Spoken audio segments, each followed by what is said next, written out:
ಕ್ರಾಂತನಗರ ಕಾಂಗ್ರೆಸ್ ಯುವ ಮುಖಂಡರಾದ ರಮೇಶ್ ಗೌಡರವರ ಹುಟ್ಟುಹಬ್ಬವನ್ನ ಶಾಸಕರ ಕಚೇರಿಯಲ್ಲಿ ಅಭಿಮಾನಿಗಳು ಮತ್ತು ಕಾಂಗ್ರೆಸ್ ಕಾರ್ಯಕರ್ತರು ಸೇರಿ ಅದ್ದೂರಿಯಾಗಿ ಆಚರಣೆಯನ್ನ ಮಾಡಿದರು. ಇನ್ನ ಕಾರ್ಯಕ್ರಮಕ್ಕೆ ಮುಖ್ಯ ಅತಿಥಿಯಾಗಿ ಶಾಸಕರಾದ ಕೆ ಹರೀಶ್ ಗೌಡ ಭಾಗಿಯಾಗಿದ್ದರು. ಇನ್ನ ಇದೇ ಸಂದರ್ಭದಲ್ಲಿ ರಮೇಶ್ ರವರ ಶ್ರೀಮತಿಯಾದ ಅಬೀರ್ ಅವರು, ಕಾಂಗ್ರೆಸ್ ಇಂದಿರಾ ಗಾಂಧಿ ಬ್ಲಾಕ್ ಅಧ್ಯಕ್ಷರಾದ ರವಿ ಮಂಚೇಗೌಡನ ಕೊಪ್ಪಲು, ರಾಮಚಂದ್ರರವರು, ಮಹೇಶ್ ಮಶಿಯಪ್ಪರವರು, ಚಂದ್ರು ಚೆನ್ನೇಗೌಡ, ನಕುಲ್, ವಿಕ್ರಾಂತ್, ಯೂನಿಯನ್ ಅಧ್ಯಕ್ಷರಾದ ಚಂದನ್ ರವರು, ಕೃಷ್ಣರವರು, ಜಯರಾಮ್ ಇನ್ನು ಕಾಂಗ್ರೆಸ್ ಮುಖಂಡರು ಭಾಗಿಯಾಗಿ ಕಾರ್ಯಕ್ರಮವನ್ನ ಯಶಸ್ವಿಗೊಳಿಸಿದರು.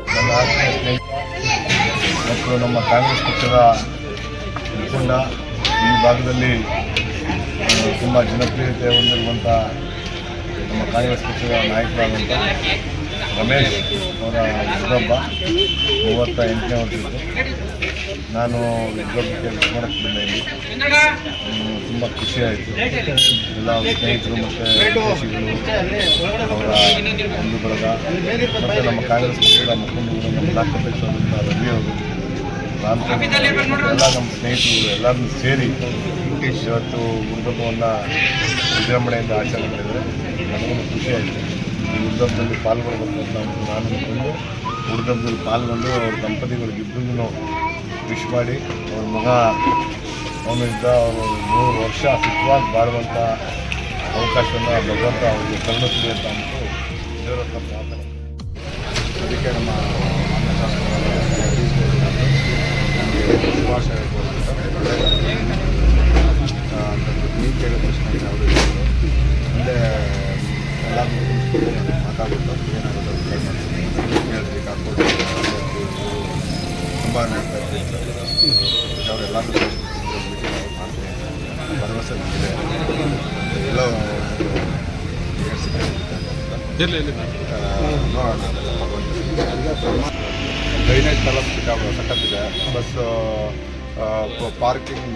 ಪಾರ್ಕ್ಗಳು ಮೇಂಟೆನೆನ್ಸ್, ಉದ್ಯಾನವನಗಳು ಮೇಂಟೆನೆನ್ಸ್ ಸಖತ್ ಪ್ರಾಬ್ಲಮ್ ಇದೆ. ಮತ್ತು ನಮ್ಮ ವಾರ್ಡಲ್ಲಿ ಒಂದು ಗೌರ್ಮೆಂಟ್ ಸ್ಕೂಲ್ ಇಲ್ಲ. ನಮ್ಮ ವಾರ್ಡಲ್ಲಿ ಒಂದು ಗೌರ್ಮೆಂಟ್ ಸ್ಕೂಲ್ ತರಬೇಕು ಅನ್ಕೊಂಡಿದ್ದೀವಿ. ಮತ್ತು ಒಂದು ಇಂದಿರಾ ಕ್ಯಾಂಟೀನ್ ಇಲ್ಲ ನಮ್ಮ ವಾರ್ಡಲ್ಲಿ. ನಮ್ಮ ವಾರ್ಡಲ್ಲಿ ಇರೋರೆಲ್ಲ ಆಲ್ಮೋಸ್ಟ್ ಕಾರ್ಮಿಕ ವರ್ಗದವ್ರು ಜಾಸ್ತಿ. ಅವ್ರು ಬೆಳಗ್ಗೆ 7 ಗಂಟೆಗೆ ಇದ್ದರೆ ಅವ್ರ ಜೀವನ ನಿತ್ಯ ಕರ್ಮಗಳು ಮಾಡ್ಕೊಂಡು ಓಡಾಡೋದ್ರಿಗೆ 9:30 10 ಗಂಟೆ ಆಗುತ್ತೆ.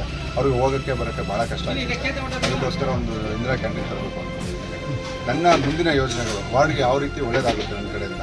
ಎಲ್ಲರೂ ಮಾಮೂಲಿ ಮೋರಿ ಕ್ಲೀನ್ ಮಾಡಿಸೋದು, ಡ್ರೈನೇಜ್ ಕ್ಲೀನ್ ಮಾಡಿಸೋದೆಲ್ಲ ಇದ್ದೀವಿ, ನೀರು ಕೊಡಿಸೋದು, ಅದೆಲ್ಲ ಮಾಡಿ ನನ್ನ ಒಂದು ಯೋಜನೆಗಳು, ಒಂದು 5-6 ಯೋಜನೆಗಳಿದೆ, ಮುಂದೆ ಮಾಡಬೇಕು ಅಂತ ತಿಳಿಸ್ತೀನಿ. ಶಾಸಕರ ಕಚೇರಿಗಳಿಗೆ ಬಂದು ಅದನ್ನು ನಾವು ಹೋಗಿ ಖುದ್ದಾಗಿ ನಿಂತ್ಕೊಂಡು ಪಾರ್ಕ್ ಕ್ಲೀನಿಂಗ್ ಆಗಲಿ, ವಾಟರ್ ಲೈನ್ ಆಗಲಿ, ಮತ್ತು ಅಂದರೆ ಇದು ಮೋರಿ ಕೆಲಸಗಳಾಗಲಿ, ಹಾಸ್ಪಿಟಲ್ದು ಏನಾದ್ರು ಒಂದು ಕಾಲಂಬತ್ತನ್ನು ನಮ್ಮ ವಾರ್ಡಿಗೆ ಮೇಲೆ ಬಂದು ಹೇಳ್ತಾರೆ. ನಾವು ಅದನ್ನು ನಮ್ಮ MLA ಅವರಿಗೆ ಇದು ಮಾಡಿ ಅದನ್ನು ಗಮನಕ್ಕೆ ತಂದು ಇದು ಮಾಡ್ತೀವಿ. ನಮಗೆ ರೇಷನ್ ಕಾರ್ಡ್ ಬೇಕು ಅಂತ ಎಲ್ಲ ವಿಧವಾ ವೇತನಗಳು, ಮತ್ತು ವೋಟರ್ ಐಡಿಗಳು, ಮತ್ತು ಈ ಗೃಹಲಕ್ಷ್ಮಿ, ಗೃಹಲಕ್ಷ್ಮಿಗೆ ಗೃಹಜ್ಯೋತಿಗೆ ಸಖತ್ತಾಗಿ ಮಾಡಿದ್ವಿ ನಾವು ಇಡೀ ವಾರ್ಡಲ್ಲಿ.